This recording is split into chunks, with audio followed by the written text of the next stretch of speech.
बिस्मिल्लाहिर्रहमानिर्रहीम। अस्सलाम वालेकुम एवरीवन। होप सो आप सब खैरियत से होंगे। आज हम लोग अपना पार्ट 2 का चैप्टर 4 स्टार्ट करने लगे हैं, जो कि है डाटा इंटीग्रिटी एंड नॉर्मलाइजेशन। ये दो चीज़ें जो हैं ये इन डिटेल डिस्कस होंगी हमारे इस चैप्टर में। तो सबसे पहले, जैसा कि चैप्टर का नाम है डाटा इंटीग्रिटी, तो हम देख लेते हैं कि ये इंटीग्रिटी जो हम यूज कर रहे हैं वर्ड, इसका मतलब क्या है। और ये डेटाबेस के अंदर, क्योंकि आपको पता है कि आपका जो पहला पोर्शन है वो डेटाबेसेस का है, तो डेटाबेस के साथ इसका क्या रिलेशन होता है, किस तरह से ये काम करती है। तो सबसे पहले, data integrity means the reliability and accuracy of data. तो अब हमें समझ आई कि डेटाबेस के अंदर integrity stands for reliability and accuracy of data. Reliability का मतलब ये है कि आपके पास जो डाटा मौजूद है डेटाबेस के अंदर, उसके ऊपर आप कितना भरोसा कर सकते हैं, वो कितना काबिल एतमाद है। और लाजमी सी बात है, काबिल एतमाद वही डाटा होगा जो एक्यूरेट होगा, यानी कि उसके अंदर एक्यूरेसी होगी तो रिलायबल होगा। अगर एक्यूरेसी ही नहीं होगी तो लाजमी सी बात है कि उसकी रिलायबिलिटी भी नहीं होगी, वो डाटा रिलायबल नहीं होगा। Data integrity means reliability and accuracy of data. It is related to quality of data. अब किसी भी चीज की क्वालिटी जो है वो उसकी रिलायबिलिटी ही होती है। आप उस पर कितना भरोसा करते हैं। जिसकी क्वालिटी अच्छी होगी, हम कहते हैं कि उस चीज की क्वालिटी अच्छी है, इसलिए हम उस पर ट्रस्ट करते हैं। और ट्रस्ट वर्दी डाटाबेस के अंदर क्या होगा? एक्यूरेट डाटा होगा। It is maintained with the help of integrity constraints. अब ये कंस्ट्रेंट्स का मतलब क्या है? कंस्ट्रेंट्स का मतलब है कि वो रूल्स जिनके थ्रू आप एक्यूरेसी को मेंटेन करते हैं। इंटेग्रिटी तो होगी ना आपकी, रिलायबिलिटी और एक्यूरेसी। तो इस इंटेग्रिटी को मेंटेन कैसे करते हैं, उन्हें हम कहते हैं constraints. These constructions are rules that are design to keep data consistent and correct. यानी कि ये जो कंस्ट्रेंट्स हैं ये रूल्स हैं। ये क्या है? Rules and regulations that are design to keep data consistent and correct. यानी कि डाटा की एक्यूरेसी को मेंटेन या मैनेज करने के लिए जो आपने रूल्स बनाए हुए हैं वो इंटीग्रिटी कंस्ट्रेंट्स हैं। अब नेक्स्ट अगर आप देखें तो उसने डेटाबेस मैनेजमेंट सिस्टम, क्योंकि आपको पता है कि हम डेटाबेस को मैनेज करने के लिए डेटाबेस मैनेजमेंट सिस्टम या डीबीएमएस को ही यूज करते हैं, provides several methods to enforce integrity of the data in database। यानी कि इसके अंदर बिल्ट इन बहुत सारे मेथड्स मौजूद होते हैं। For example, an integrity rule can make sure that the same employee ID is not assigned to multiple employees। अब देखें ना, आप बीइंग स्टूडेंट, जो आपका रोल नंबर है क्लास में वो सिर्फ और सिर्फ आपका रोल नंबर है। ऐसा कभी नहीं हुआ कि सेम रोल नंबर पे एक से ज्यादा स्टूडेंट्स को हम लोग इनरोल कर लें। अगर ऐसा हम करेंगे तो हमारे डाटा की एक्यूरेसी नहीं रहेगी। तो अगर हम इंटीग्रिटी की टाइप्स देखें तो दो बेसिक टाइप्स हैं इसकी, एंटिटी इंटीग्रिटी और रेफरेंशियल इंटीग्रिटी। अब हम देखते हैं, अब हमें इंटीग्रिटी का पता है कि इंटीग्रिटी का मतलब है रिलायबिलिटी ऑफ डाटा।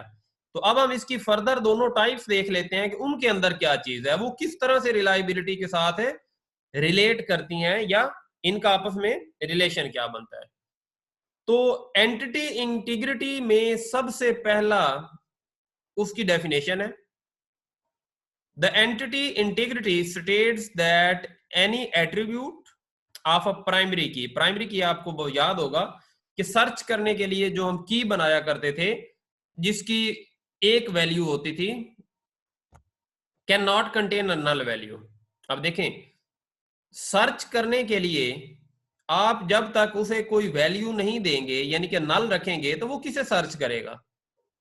यानी कि आप इंडेक्सिंग के थ्रू सर्च कर रहे हैं ना, तो आपने कोई रिलेशन ही नहीं बनाया हुआ, आपने की खाली रखी हुई है, तो आप जो मर्जी लिखते रहे, जब की के अंदर कोई वैल्यू स्टोर ही नहीं है तो वो यूज भी नहीं हो सकती। It is because primary key is used to uniquely identify a record. Uniquely identify का क्या मतलब है कि एक प्राइमरी की एक रिकॉर्ड को ही सर्च करती है, अगर उसकी वैल्यू नल रख दी जाए तो फिर वो एक उस स्पेसिफिक रिकॉर्ड को सर्च नहीं कर सकती। It is not possible to uniquely identify a record in a relation if primary key contains null value. ये बात मैं आपको बता चुका हूं। देखें, आपने एक टेबल बनाया, उसके अंदर 6 कॉलम है, आपने प्राइमरी की बनाया पहला कॉलम, लेकिन उसके रिलेशन में उसकी वैल्यू नहीं लिखी, यानी कि उसका अगर नाम रोल नंबर था तो आपने रोल नंबर नहीं लिखा। तो अब जो बंदा सर्च करेगा उसे नहीं पता कि किस बेस पे सर्च करना है, कौन सा आपने असाइन किया हुआ है रिलेशन। उसके बाद है अटेनिंग एंटिटी इंटीग्रिटी, कि किस तरह से ये पॉसिबिलिटी है। Entity integrity can be attained by specifying primary की, यानी कि इसका सोल्यूशन आप बता दिया ना उसने कि सबसे पहले आप क्या करो, प्राइमरी की असाइन करो किसी भी रिलेशन के अंदर। Database management system automatically applies the entity integrity on attributes that is used as primary key। जैसे आप प्राइमरी की बनाएंगे उसके ऊपर ये जो एंटिटी इंटेग्रिटी वाले सारे के सारे एट्रीब्यूट्स, ये रूल्स हैं, वो अप्लाई हो जाएंगे। Attributes can not contain null value. Null value तो हम प्राइमरी की में यूज ही नहीं कर सकते। DBMS display an error message if the user attempts to save a record without specifying a valid value in primary key attributes। अब database management system इस पूरी चीज को कंट्रोल कर रहा होता है, देख रहा होता है। तो अगर आप कभी चाहेंगे कि आप कोई एक रिलेशन स्टोर कर रहे हैं और उसमें प्राइमरी की को नल रख रहे हैं, तो आपको फौरन से एक मैसेज आ जाएगा, एक एरर मैसेज आ जाएगा कि जो काम आप करने की कोशिश कर रहे हैं वो इनवैलिड है, वो पॉसिबल ही नहीं है। तो इसलिए आपको डेटाबेस मैनेजमेंट सिस्टम परमिशन ही उस टाइम करेगा जिस टाइम पे आप उसको कोई ना कोई प्राइमरी की वैल्यू असाइन करेंगे, अदरवाइज वो आपको रिलेशन बनाने ही नहीं देगा, उसमें प्राइमरी की क्रिएट ही नहीं करने देगा। उसके बाद दूसरी टाइप है referential integrity. The referential integrity states that if a foreign key exist in a relation. Foreign key आपको याद होगा ना, जब वो दो टेबल होते थे और दोनों के एट्रीब्यूट्स एक जैसे होते थे, तो एक की प्राइमरी की दूसरे की फॉरेन की बन जाती थी। The following key value must match the primary key value of some tuple in the parent relation. शायद आपको अगर याद हो तो एक पेरेंट रिलेशन होता था, एक चाइल्ड रिलेशन होता था। चाइल्ड रिलेशन से जो की हम लेते थे प्राइमरी की, वो पेरेंट रिलेशन को एज अ फॉरेन की जाके एक्सेस किया करती थी, और उन दोनों कीज के लिए कंपलसरी था कि उनका नाम सेम होना चाहिए। It preserves the defined relationship between relations when records are added और deleted. It ensures that data in both relations is consistent, यानी कि कंसिस्टेंसी को भी साथ के साथ देख रही होती थी। अब रेफरेंशियल इंटीग्रिटी को हमने किस तरह मैनेज करना है, अब देखें ना, अगर आप इन दोनों का फर्क देखें थोड़ा सा, तो यहाँ पे बात हो रही है फॉरेन की, और एंटिटी इंटीग्रिटी में बात हुई थी प्राइमरी की। प्राइमरी और फॉरेन की का डिफरेंस है इन दोनों के अंदर। The referential integrity can be achieved by creating a relation between the relations, यानी कि relations between the relation. In a relationship one relation is called parent relation and the other is called child relation. ये parent और child relation primary और foreign की जहां पे हमने पढ़ा था, वहां पे हमने बड़ी डिटेल में डिस्कस किया था। The parent relation contains the primary key and child relation contains the foreign key, यानी कि चाइल्ड रिलेशन की अपनी जो की होती है वो फॉरेन की होती है, और वो लिंक होती है पेरेंट रिलेशन की प्राइमरी की के साथ। और ये जरूरी है कि पेरेंट और चाइल्ड की प्राइमरी और फॉरेन की एक हो। उसके बाद रेफरेंशियल इंटीग्रिटी करती क्या क्या है। A value entered in foreign key field of child relation must exist in primary key field on parent, क्योंकि आपको अभी बताया ना कि पेरेंट की प्राइमरी की और चाइल्ड की फॉरेन की एक ही चीज होती है, तो जो वैल्यू आपको एक साइड में मिलेगी वो दूसरी साइड में भी एग्जिस्ट करनी चाहिए। A record cannot be deleted from a child relation if matching records exist in parent relation, यानी कि आपके पास डेटाबेस मैनेजमेंट सिस्टम जो है ये एक फैसिलिटी प्रोवाइड करता है कि आप किसी भी टाइम पे किसी भी रिकॉर्ड को ऐड कर सकते हो, मॉडिफाई कर सकते हो या डिलीट कर सकते हो, लेकिन जब आपने पेरेंट और चाइल्ड बना दिया, यानी कि प्राइमरी और फॉरेन की बना दी, तो इसका मतलब है एक चीज के दो टेबल है, तो आप एक टाइम पे उनमें से एक चीज की वैल्यू डिलीट नहीं कर सकते। Can not be deleted from child relation, यानी कि पहले आप वो रिलेशन जिसकी वैल्यू आप एंटिटी की डिलीट करना चाह रहे हैं उसे जाके पेरेंट से डिलीट करेंगे, और उसके बाद जाके आप चाइल्ड में डिलीट करेंगे। अगर आप पहले तो कोशिश करेंगे कि मैं चाइल्ड में डिलीट कर दूं जिसमें फॉरेन की काम कर रही है, और पेरेंट में ये डाटा रहने दें, तो ऐसा पॉसिबल नहीं होगा। Primary key value can not be change in parent relation if it corresponds record exist in child relation. इसी तरह पेरेंट रिलेशन के अंदर भी आप उसकी वैल्यू को चेंज नहीं कर सकते जब उसका रिलेशन चाइल्ड के साथ हो। ये देखें बेटा, एक छोटा सा आपके सामने ब्लॉक डायग्राम के थ्रू आप इसे कह लें कि ग्राफिकली रिप्रेजेंट किया मैंने। देखें, ये है पेरेंट रिलेशन, ये है पेरेंट रिलेशन, जिसके अंदर हमने ये प्राइमरी की बनाया रोल नंबर को, और इस टेबल के अंदर, पेरेंट रिलेशन के टेबल के अंदर हमने रोल नंबर लिखा है, नेम लिखा है एंड एड्रेस लिखा है। हमने क्या क्या लिखा है?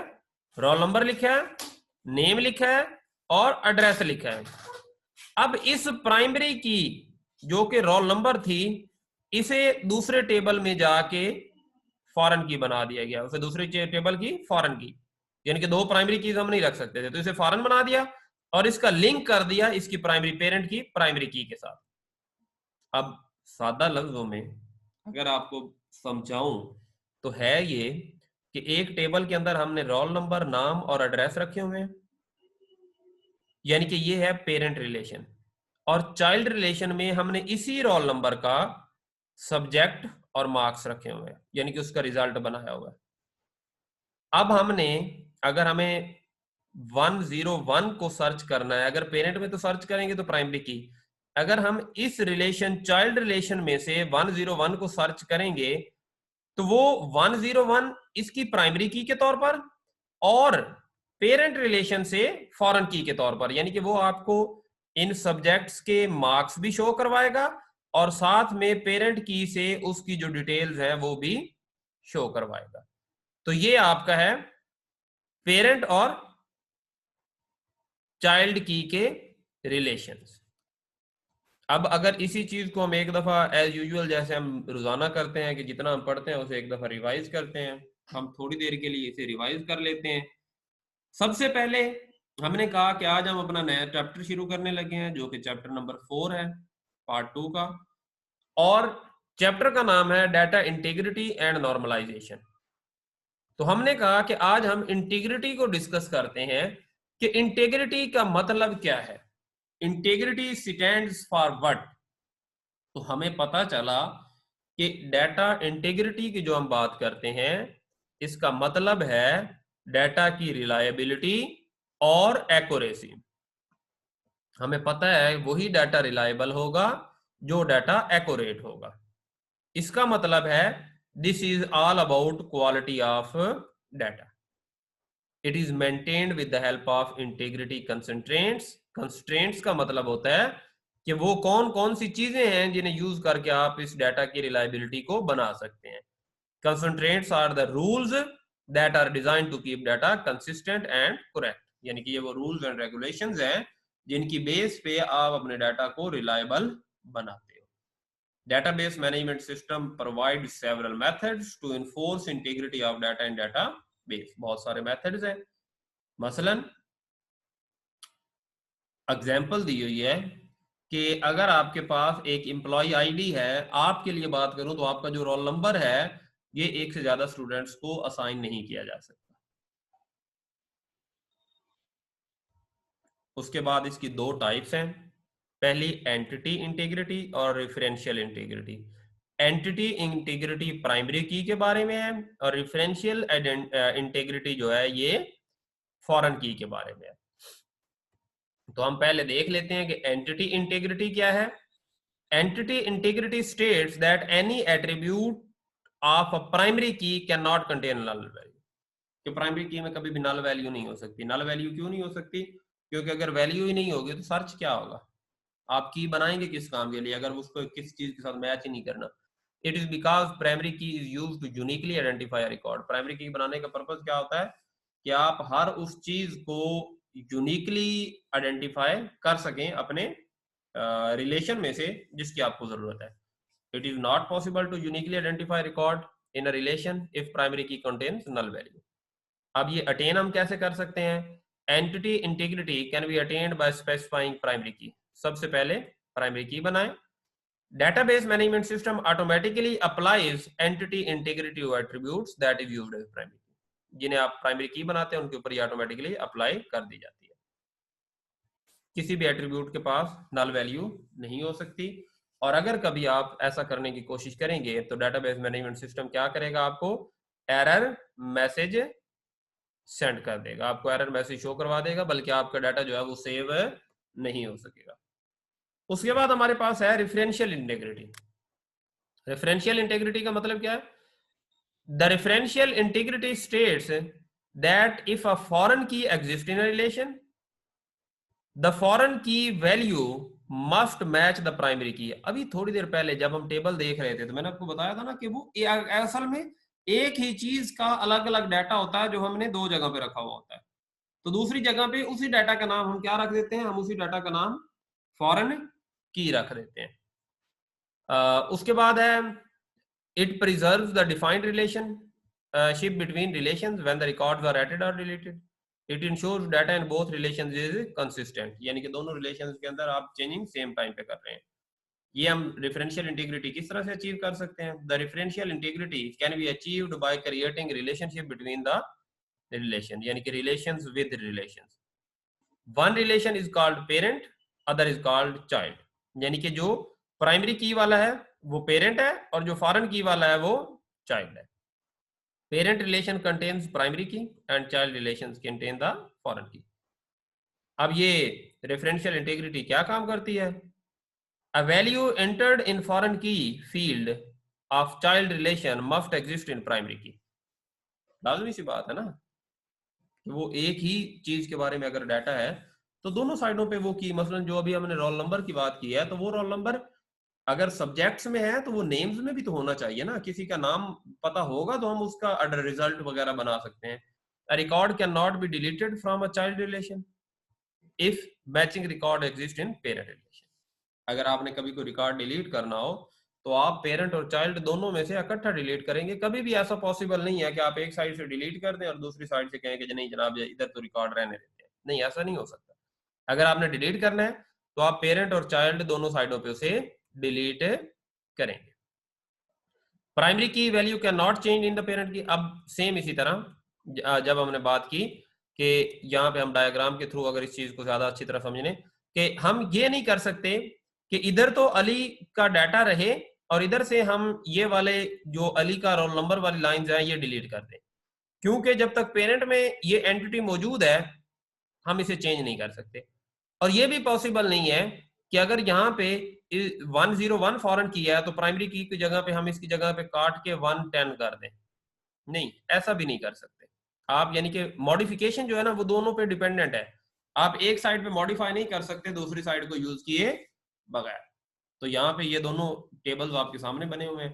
पहला टेबल जिसके अंदर प्राइमरी की है ये पेरेंट रिलेशन है, और जिसके अंदर फॉरेन की है ये चाइल्ड रिलेशन है। और अब आपको अंडरस्टैंडिंग इस चीज की तो हो गई होगी होपसो कि ये किस तरह से, यानी कि एक रिलेशन के अंदर हमने उसकी कुछ डिटेल्स रखी हुई हैं और दूसरे रिलेशंस में हमने उसके सब्जेक्ट्स और मार्क्स रखे हुए हैं। तो उसकी वजह क्या है कि ये वाला जो फॉरेन की वाला पोर्शन है ये तो हमें जरूरत है सिर्फ और सिर्फ है रिजल्ट्स बनाते हुए पेपर्स के टाइम पे, लेकिन ये जो प्राइमरी की वाला रिलेशन है इसकी तो हमें हर टाइम पे जरूरत है। तो अगर हम फॉरेन की के थ्रू एक्सेस करेंगे तो हमारे पास मार्क्स भी आ जाएंगे और ये प्राइमरी की वाली डिटेल्स भी आ जाएंगी। लेकिन अगर हम प्राइमरी की के थ्रू एक्सेस करेंगे तो हमें सिर्फ रोल नंबर, नेम और एड्रेस आएगा, फिर हमें मार्क्स नहीं आएंगे।